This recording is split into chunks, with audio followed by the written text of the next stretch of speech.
the Minister of Interior, General Shaikh Rashid bin Abdullah Khalifa, to the United States, the Atlantic Council has held a meeting entitled U.S. Counterterrorism and Law Enforcement Cooperation in the Middle East. The meeting of the Council is considered an influential research organization in the international affairs and a forum for foreign politicians, businessmen and intellectuals. Gathered the Interior Minister with some officials from the U.S. administration, Congress members, officials from intellectual and research organizations, and decision-making departments in the United States. In the beginning, Atlantic Council's Executive Vice President Damon welcomed the visit of the Minister to the United States as part of the strong ties between the two countries. After that, the Interior Minister delivered the following speech. I must say that I am delighted to be here again in Washington and to have this chance to share some views with so many knowledgeable security and foreign policy professionals. Policing has, of course, become so much more challenging and complex, but our overriding priority remains to ensure public safety and protection of life, the preservation of peace, and the absence of crime. Iran has worked to undermine the countries of the region, using proxies to incite hatred, to spread sectarianism, to use chaos to further Iranian influence, and ultimately to seize power and impose the Tehran-style clerical regime. They have tried the same game plan in Bahrain. They have not succeeded, and we will not let them succeed. When His Majesty the King came to the throne, he reached out with the comprehensive reforms in the National Action Charter approved by 98% of Bahrainis in a national referendum.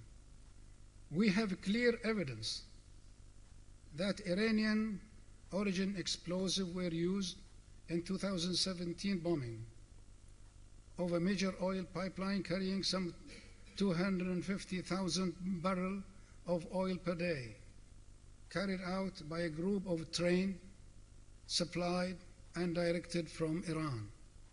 To give a sense of the scale of the challenge, this slide shows the losses of the public security forces since 2011.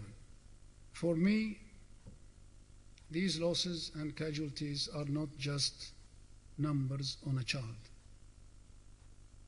They are our loyal men and women, and it is their courage and sacrifice that has enabled us to overcome the challenges we face. We owe it to them to stay strong and to redouble our efforts to uphold our nation's security. Today, we see terrorist groups acting with increased sophistication, moving from Molotov to explosives to machine guns, all with Iranian backing, as well as cyber attacks in Bahrain, attacks in the region from UAVs and unmanned boats, media campaign against Bahrain. Facing such a threat, greater and deeper U.S.-Bahrain cooperation will be essential to counter the destabilizing influence of Iran and its sectarian and terrorist allies, and to preserve the security of the Gulf and beyond. Today, a concerted international effort has driven the Daesh terrorist organization from the territory it held, but extremist ideology still exists, whether from Daesh or from Iran, Hezbollah, and the Revolutionary Guards, whose designation as a terrorist group by the United States is greatly welcome. The threat is both serious and pressing, affecting the security of the Gulf and that of the United States, Europe, and elsewhere in the Middle East. When such radical thoughts combines with readily available but sophisticated new technology, such as smart weapons, encrypted communications, and artificial intelligence, then the end result will be a whole new level of challenge and threat that will confront us all in the coming years, what I sadly must call smart terrorism. Smart terrorism gives terrorists a new set of advantages through the use of technology. Operations can be conducted remotely with minimal physical risk to the attackers. Multiple attacks can be conducted at once from a single location.